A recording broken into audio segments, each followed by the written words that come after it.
আসসালামু আলাইকুম। 20তম BCS math প্রিলিতে আসা 10টা প্রশ্নের প্রথম 5টি প্রশ্ন নিয়ে আমরা বিস্তারিত আলোচনা করব।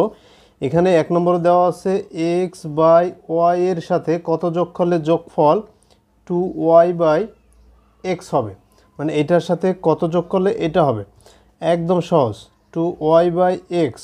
এটা থেকে আমরা যদি এটা বিয়োগ করে দেই তাহলে যে রেজাল্ট বের হবে সেটাই হচ্ছে কাঙ্ক্ষিত রেজাল্ট। মানে আমাদের কোশ্চেন করছে এইটার সাথে কত যোগ করলে এইটা হবে, তাহলে এইটার বিয়োগফল যা আসবে তা যদি এটার সাথে যোগ করি তাহলে এটা আসবে। তা বিয়োগফল কত আসে দেখি। এখানে এক্স এবং ওয়াই এই দুটোর লসাগু হচ্ছে এক্স ওয়াই। এই এক্স দ্বারা ভাগ করলে ওয়াই থাকবে, তার মানে উপরে 2y স্কোয়ার। ওয়াই দ্বারা যদি আমরা 2yকে গুণ করি, মাইনাস এই ওয়াই দ্বারা এটাকে ভাগ করলে হবে এক্স, এক্স দ্বারা এক্সকে গুণ করলে হবে এক্স স্কোয়ার। তার মানে এটার সঠিক উত্তর হচ্ছে 2y square minus x square by x y. এটা আছে আমাদের ক নম্বরে, অর্থাৎ এটার সঠিক উত্তর হচ্ছে ক। 2 নম্বর দেওয়া আছে পিতার বর্তমান বয়স পুত্রের বয়সের 4 গুণ। এখন বর্তমানে আমরা ধরে নিলাম যে পুত্রের বর্তমান বয়স x বছর, তাহলে পিতার বর্তমান বয়স কত? যেহেতু বলছে যে বর্তমানে পুত্রের বয়সের 4 গুণ হচ্ছে পিতার বয়স, তাহলে পুত্রের বয়স যদি x বছর ধরি তাহলে পিতার বয়স 4x বছর। এরপর বলছে 6 বছর পূর্বে পিতার বয়স পুত্রের বয়সের 10 গুণ ছিল। এখন 6 বছর পূর্বে, তাহলে পুত্রের যদি বর্তমান বয়স x বছর হয় তাহলে 6 বছর পূর্বে পুত্রের বয়স ছিল x মাইনাস 6, কারণ 6 বছর কম হবে 6 বছর পূর্বে। আর পিতার বয়স ছিল 4x মাইনাস 6, তাহলে এইটা হচ্ছে 6 বছর পূর্বে পুত্রের বয়স, আর এটা হচ্ছে 6 বছর পূর্বে পিতার বয়স। বলছে 6 বছর পূর্বে পিতার বয়স হচ্ছে পুত্রের বয়সের 10 গুণ। মানে আমরা যদি পুত্রের বয়সটাকে 10 দ্বারা গুণ করি তাহলে সেটা পিতার বয়সের সমান হবে।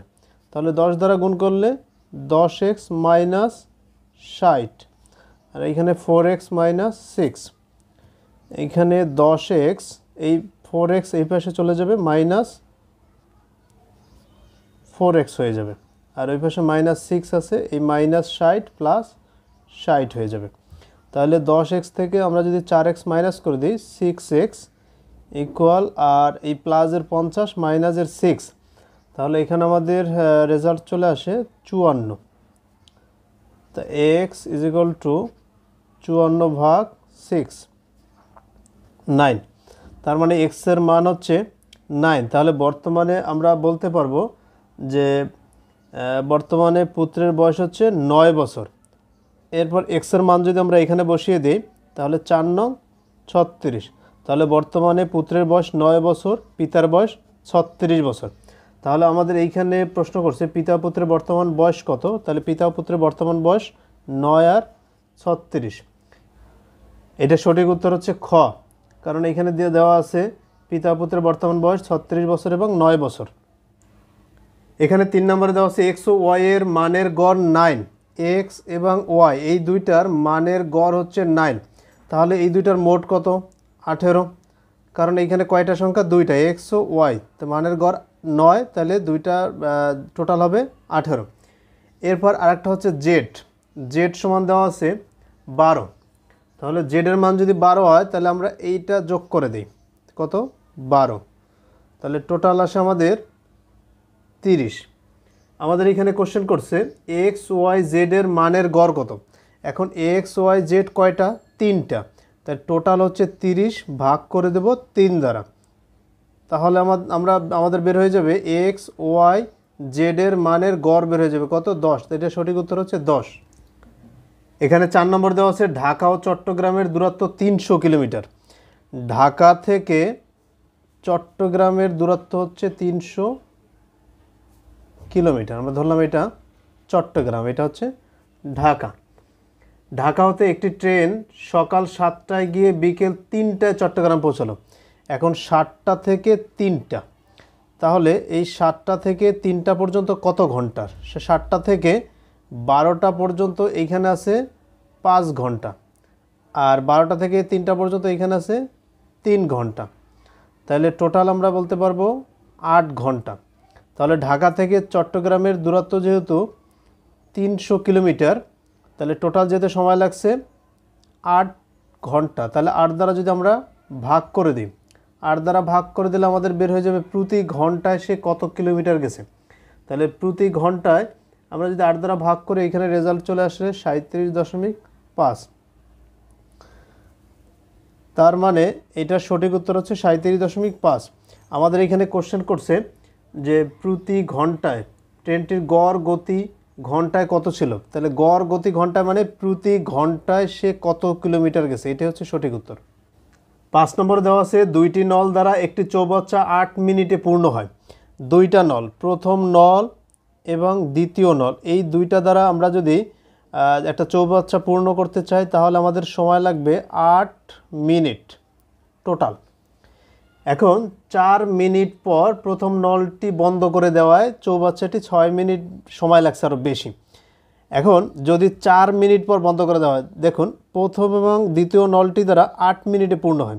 তাহলে যেহেতু প্রথম এবং দ্বিতীয় নলটি 4 মিনিট চলার পরে বন্ধ করে দিছে, তাহলে 8 মিনিটে যদি সম্পূর্ণ পূরণ হয় তাহলে 4 মিনিটে অবশ্যই হাফ পূরণ হবে। এই যে 4 মিনিট সময়ে অর্ধেক, হাফ অংশ পূরণ হবে। তা আমাদের বাকি থাকবে কত? বাকি থাকবে তাহলে হাফ, এই যে হাফ অংশ বাকি থাকবে। পরবর্তীতে আমাদের 6 মিনিট সময় লাগছে, প্রথম নলটা বন্ধ করে দিয়েছে, তাহলে আমরা বলতে পারবো যে এই যে দ্বিতীয় নলটি কিন্তু চালু ছিল, কয় মিনিট অতিরিক্ত চালু ছিল? 6 মিনিট, মানে বন্ধ করে দেওয়ার পর 6 মিনিট চালু ছিল। আর চৌবাচ্চাটি পূর্ণ করা বাকি ছিল কতটুকু? হাফ অংশ। তাহলে আমরা বলতে পারবো যে দ্বিতীয় নলটি দ্বারা 6 মিনিটে হাফ অংশ পূরণ হয়। তাহলে এই হাফ অংশ পূরণ হয় 6 মিনিটে। একবার সম্পূর্ণ অংশ পূরণ হয় কত? তাহলে এই ভগ্নাংশ উল্টাই যাবে, উল্টাই গেলে এখানে 2 থাকে, তাহলে 12 মিনিটে। তাহলে আমরা বলতে পারবো যে দ্বিতীয় নলটি দ্বারা 12 মিনিটে সম্পূর্ণ পূরণ করা যায়। এটা হচ্ছে দ্বিতীয় নলটি। যদি আমরা এককভাবে পূর্ণ করতে চাই চৌবাচ্চাটি, তাহলে দ্বিতীয় নলটি দ্বারা 12 মিনিট সময় লাগবে। এখন যেহেতু এই যে 12 মিনিটে ফিল আপ হয় এক অংশ, অংশ হিসাবে সম্পূর্ণ হিসাবে আমরা অংশ হিসাবে বলি 1, আর 1 মিনিটে কতটুকু ফিল আপ হবে?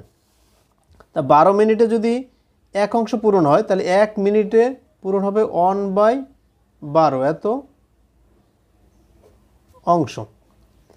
অতএব 4 মিনিটে কতটুকু পূরণ হবে? তাহলে 4 গুণ হয়ে যাবে নিচে 12, এত অংশ পূরণ হবে। তো এটাকে কাটাকাটি করলে 1/3। এখন আমরা বলতে পারবো যে দ্বিতীয় নলটি দ্বারা 4 মিনিটে 3-এর 1 অংশ পূর্ণ হয়। আমরা এই যে প্রথমে দেখলাম যে প্রথম এবং দ্বিতীয় নলটি দ্বারা এই যে 4 মিনিটে কিন্তু হাফ অংশ পূর্ণ হয়েছে। এই হাফ অংশের ভিতরে দ্বিতীয় নলটি দ্বারা কিন্তু পূরণ হয়েছে 3-এর 1। তাহলে হাফ থেকে আমরা যদি বাদ দিব 3-এর 1, বাকি থাকবে কতটুকু? লসাগু করলে 6, তাহলে 3 বিয়োগ 1, তার মানে 1/6। তার মানে আমরা বলতে পারবো যে এই 1/6 এই অংশটুকু পূরণ হয়েছে প্রথম নল দ্বারা। কারণ যেহেতু 4 মিনিট চলছিল প্রথম, এই 4 মিনিটে দ্বিতীয় নলটি দ্বারা 3-এর 1 অংশ পূরণ হয়েছিল, এই যে 3-এর 1 অংশ।